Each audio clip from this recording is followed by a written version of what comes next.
Good morning students, मेरा नाम दीपक कुमार और हमने क्लास 12th की मैथ एक्सरसाइज 1.1 को स्टार्ट किया था, जिसमें हमने पहले क्वेश्चन के ऑल पार्ट तो कंप्लीट कर लिए थे। तो आइए आज इसका सेकंड क्वेश्चन देखते हैं क्या कह रहा है। सेकंड क्वेश्चन, सिद्ध कीजिए कि वास्तविक संख्याओं के समुच्चय R में R संबंध इस प्रकार है कि a, b जो बिंदु है, यानी कि x का निर्देशांक a और y का निर्देशांक अगर b हो, वो इस प्रकार है कि x वाला y वाले के स्क्वायर से छोटा या उसके बराबर होगा, यानी कि a is less than equal to b square. द्वारा परिभाषित संबंध R ना तो समतुल्य है, ना सममित है और ना ही संक्रामक है। यहाँ पे आपको दो ही चीजें देखनी होती है। पहला देखना होता है आपको समुच्चय क्या है, तो आपने समुच्चय देखा, समुच्चय क्या है R। यहाँ पे R का मतलब है वास्तविक संख्याओं से, ठीक है, और इस R का मतलब है ये संबंध, रिलेशन लिख रखा है। R equal to a, b इस प्रकार से लिखा गया है, ठीक है। तो आपको चेक करना है कि समतुल्य, सममित और संक्रामक नहीं है, ठीक है। तो मैं अगर जनरली मैंने संबंध को यहाँ पे लिख दिया, संबंध इस प्रकार से। मैं अगर यहाँ पे R में लिखा होता, कुछ और लिखा होता, तो उस हिसाब से चेक करते। अगर मैं समतुल्य चेक करूँ, समतुल्य के लिए मेरे को a, a चेक करना पड़ता है, यानी कि दोनों बिंदु सेम होने चाहिए। अगर मैं यहाँ पे चेक करूँ, थोड़ी देर के लिए समझो आप, 1, 1 पे चेक करूँ, क्या 1 का स्क्वायर 1 से छोटा है? बिल्कुल बराबर है, चलो मान लेते हैं, थोड़ी बात सही है। 2, 2 पे चेक करा तो 2 का स्क्वायर 4, ये बिल्कुल सही आ गया। 3 पे चेक करोगे तो जनरली ये प्राकृतिक संख्याओं पे सही बैठ रहा है। लेकिन रियल नंबर क्या होता है? रियल नंबर उनको बोलते हैं जिसमें परिमेय और अपरिमेय संख्या दोनों आ जाती है, ठीक है। तो कुछ परिमेय संख्या पे भी चेक कर लेते हैं इसको। मान लेता हूँ मैं 1/2 पे चेक करता हूँ, 1/2, 1/2, सौ तुल्य में दोनों पॉइंट एक जैसे होने चाहिए, तो 1/2, क्या ये बात सही होगी? 1 का स्क्वायर 1 और 2 का स्क्वायर 4। हमें फ्रैक्शन में पता है अगर अंश यानी कि न्यूमरेटर सेम है, तो जिसका डिनोमिनेटर बड़ा होता है वो, जिसका डिनोमिनेटर बड़ा होता है वो छोटा होता है, और जिसका छोटा होता है डिनोमिनेटर वो बड़ा होता है फ्रैक्शन। पर इसका मतलब क्या है? अगर मैं डिवाइड करूँ, इसका मतलब है 0.5 और इसका मतलब क्या है 0.25। इसका मतलब ये, तो ये बड़ा ही होना चाहिए ना। इसको चाहो तो आप 50 लिख दो, ये 50 पैसे, ये 25 पैसे, बड़ा ये होना था। तो ये बात यहाँ पे क्या हो जा रही? गलत हो जा रही। तो मैं यहाँ लिख सकता हूँ इस तरह से, a is less than equal to a square. सदैव सत्य नहीं है, सदैव सत्य नहीं भाई, कहीं कहीं केसों में तो है। देखो इन केस में सत्य हो रहा है, लेकिन फ्रैक्शन वाले केस में सत्य नहीं बैठ रहा है वो, ठीक है। तो सदैव सत्य नहीं है, ठीक है। इसलिए हम कह सकते हैं a, does not belongs to R। तो लिख देना R संबंध R समतुल्य नहीं है। और नहीं है तो इसका एक उदाहरण दे दो। तो इसका एक एग्जाम्पल देखो, एग्जाम्पल मैं ले लेता हूँ, एक पॉइंट ले लेता हूँ मैं, 1/2, 1/2। तो मैंने करा 1/2 और इधर 1/2 का स्क्वायर, तो ये हो जाएगा 1/2 लेस देन 1/4। ये क्या हो जाएगा? Does not equal. तो आप लिख दोगे 1/2, 1/2 does not belongs to R। तो समतुल्य नहीं हुआ, ठीक है। ऐसे हम सममित को चेक करेंगे। सममित में हम क्या करते हैं? 2 नंबर लेते हैं। सेकंड पार्ट है सममित।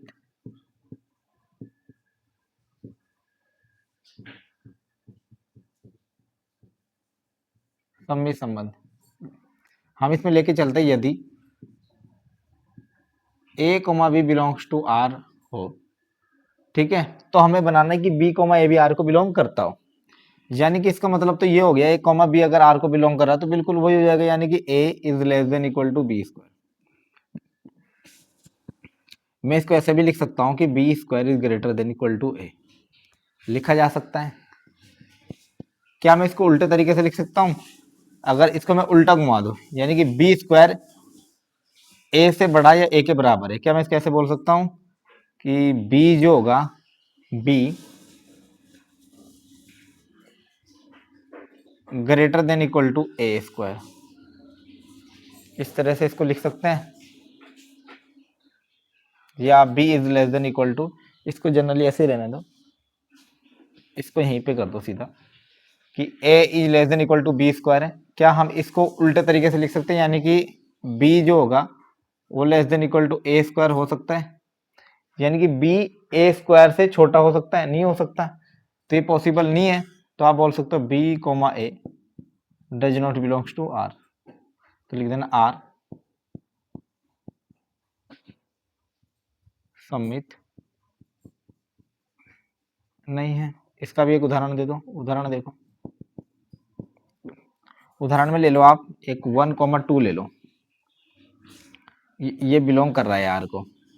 तो भाई देखो इसका लिया हमने तो 1 is less than equal to 2 का स्क्वायर, तो ये हो गया 1 2 का स्क्वायर 4, ये तो बिलोंग कर रहा। बट अगर इसका रिवर्स ले लें, क्या 2,1 बिलोंग करेगा? 2,1 को चेक करते हैं, तो 2 ऐसा ही लेस देन इक्वल टू 1 का स्क्वायर।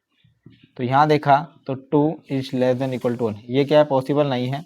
तो आप लिख सकते हो 2,1 does not belongs to R, तो ये क्या सम्मित नहीं होगा, ठीक है, क्योंकि उसका उल्टा बिलोंग नहीं करेगा आर को, ठीक है। ऐसे संक्रामक में आ जाओ।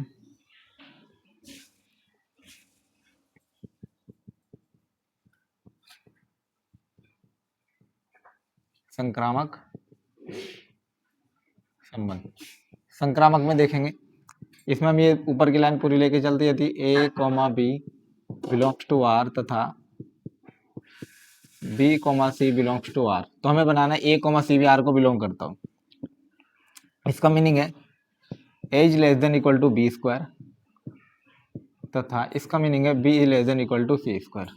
यहाँ पे देखने में तो ऐसा लग रहा है कि भाई ए से जनरली छोटा होगा ही होगा, बट ये हमेशा, ये सदैव सत्य नहीं होगा। क्यों? अगर मैं इसकी फ्रैक्शन वैल्यू ले लूँ, बिल्कुल जैसे सोतुल्य किसी भी चीज में ले लूँ, तो ये क्या हो जाएगा? इक्वल नहीं बैठेगा। अभी हम दिखाएंगे इसको, आप लिख देना यहाँ पे सदैव सत्य नहीं है। ऐसा सदैव सत्य नहीं है। क्यों नहीं है? तो लिख दो आर, इसका एक उदाहरण देंगे जब नहीं है, संक्रामक नहीं है। इसका उदाहरण समझ लो। मैं पहले एक पॉइंट ले लेता हूं, 4 ले लेता हूं, 3 ले लेता हूं, और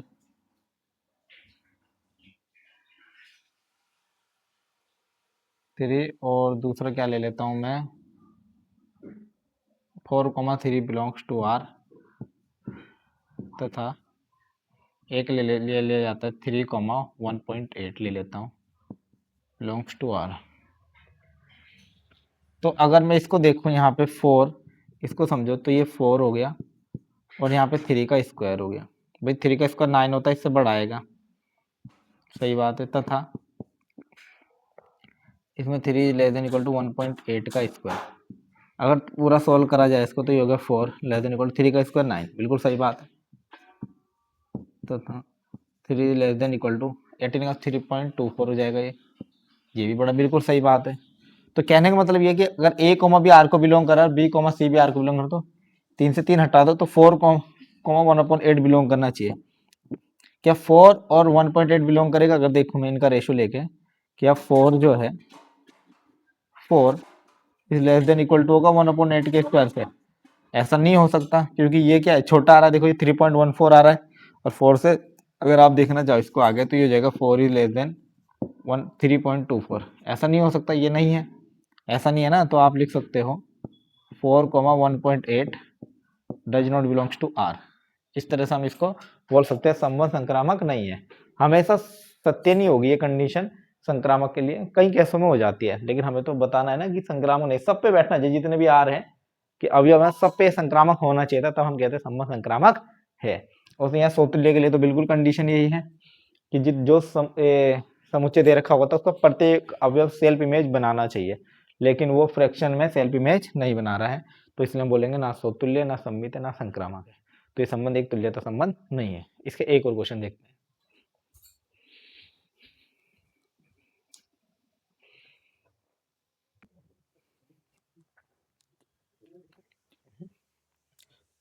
इसका एक और क्वेश्चन देखते हैं, क्वेश्चन नंबर 3। आपको क्या बोला गया है?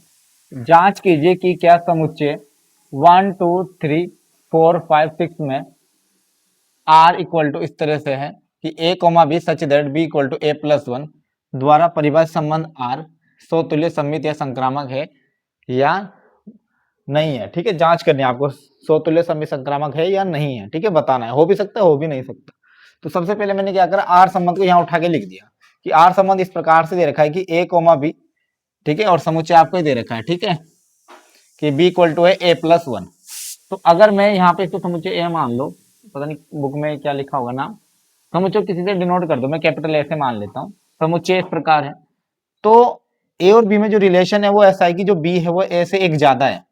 कहने का मतलब ये, अगर मैं लिखूं ए इक्वल टू वन, तो बी आएगा मेरा वन प्लस वन यानी कि, अगर मैं लिखूं ए इक्वल टू टू, तो बी आएगा मेरा टू प्लस वन यानी कि थ्री।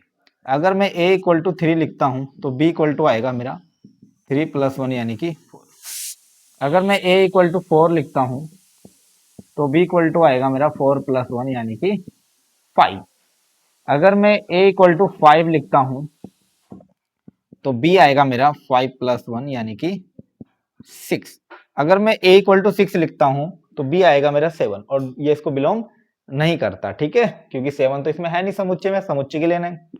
तो मेरे पास जो संबंध आर बनेगा, संबंध आर इस प्रकार से बनेगा, क्योंकि ए कॉमा बी की फॉर्म में है लिखा हुआ, तो ए कितना है वन, तो बी कितना उस केस में टू, ए टू है तो बी कितना है थ्री, ये थ्री है तो बी कितना है फोर, ये फोर है तो कितना है फाइव, और ये फाइव है तो ये कितना है सिक्स। इस तरह से मैंने संबंध आर लिख दिया। अब मेरे को चेक करना सोतुल्य, सोतुल्य संबंध। सोतुल्य संबंध मैंने क्या कैसे बताया था चेक करना आपको, मैंने बोला था कि सेल्फ इमेज बननी चाहिए, जितने भी समुच्चय को देखना है आपको, इनमें एक से छह तक के अवयव हैं, तो ये बिलोंग करना चाहिए सोतुल्य वन कॉमा वन आर को, two comma two, three comma three, four comma four, five comma five, six comma six R को बिलोंग करना चाहिए था। लेकिन यहाँ पे कर रहा है कोई, वन कॉमा वन है नहीं है, टू कॉमा टू नहीं है, कोई सा भी नहीं है। तो मैं यहाँ लिख सकता हूँ one comma one does not belongs to R, two comma two does not belongs to R, ऐसे डॉट डॉट डॉट डॉट करके दिखा दो चाहे तो आप, six comma six does not belongs to R, तो लिख देना आर सोतुल्य संबंध नहीं है। ठीक है, एक पे भी बन जाता है कि जब एक ही मैच नहीं करा तो सोतुल्य नहीं होगा। दूसरा आ जाओ सम्मित संबंध पे, सम्मित संबंध। सम्मित में क्या करना है आपको, अगर ए कोमा बिलोंग कर रहा है तो बी कोमा ए भी करना चाहिए। पहले हम वन कोमा टू आर को बिलोंग कर रहा है, बिल्कुल कर रहा है भाई। इसका उल्टा क्या होगा, to comma one, to comma one है नहीं है, फेल हो गया, तो यहीं पे फेल हो गया, तो लिखो one comma two belongs to R, लेकिन two comma one does not belongs to R, आर सम्मित संबंध नहीं है। संक्रामक पे आओ, इधर संक्रामक देखते हैं थर्ड वाला।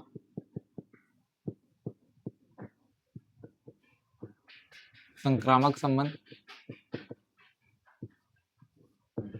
संक्रामक में आपको देखना होता है, अगर ए कोमा बी आर को बिलोंग कर रहा है तथा b comma c b R को बिलोंग करे, तो a comma c b R को बिलोंग करना चाहिए, या फिर बी कोमा सी ही ना मिले, ए कोमा बी है बी कोमा सी है ही नहीं, तो भी संक्रामक हो जाता है। यहाँ देखो वन कोमा टू आर को बिलोंग कर रहा है, बिल्कुल है। क्या टू से स्टार्ट होने वाला है कोई, हाँ ये रहा भैया, टू से स्टार्ट होने वाला है टू कोमा थ्री, तो अगर मैं टू से टू को हटा दूं तो क्या बनेगा मेरा वन कोमा थ्री, क्या वन कोमा थ्री है नहीं है, तो क्या हो गया फेल हो गया। तो मैं बोल सकता हूं one comma two belongs to R तथा two comma three belongs to R, लेकिन टू से टू हटा दो, ये क्या हो जाएगा one comma three does not belongs to R, ये बिलोंग नहीं करा, जबकि ये करना चाहिए था, ए कोमा सी बिलोंग करना चाहिए था। तो आप बोल सकते हो आर संक्रामक संबंध नहीं है। ठीक है, तो ना सोतुल्य हुआ, ना सम्मित हुआ, ना ही संक्रामक संबंध हुआ। ठीक है, तो इस तरह से इसके बाकी क्वेश्चन भी करते रहेंगे। उसके लिए चैनल को आप लाइक करें, शेयर करें, सब्सक्राइब करें, ताकि हम क्लास 12 के सारे क्वेश्चंस को यहाँ पे सॉल्व करते रहें, एग्जाम्पल्स, थ्योरम्स एंड क्वेश्चंस। ठीक है, आप चैनल से जुड़े रहें। थैंक यू, सब्सक्राइब करना ना भूलें।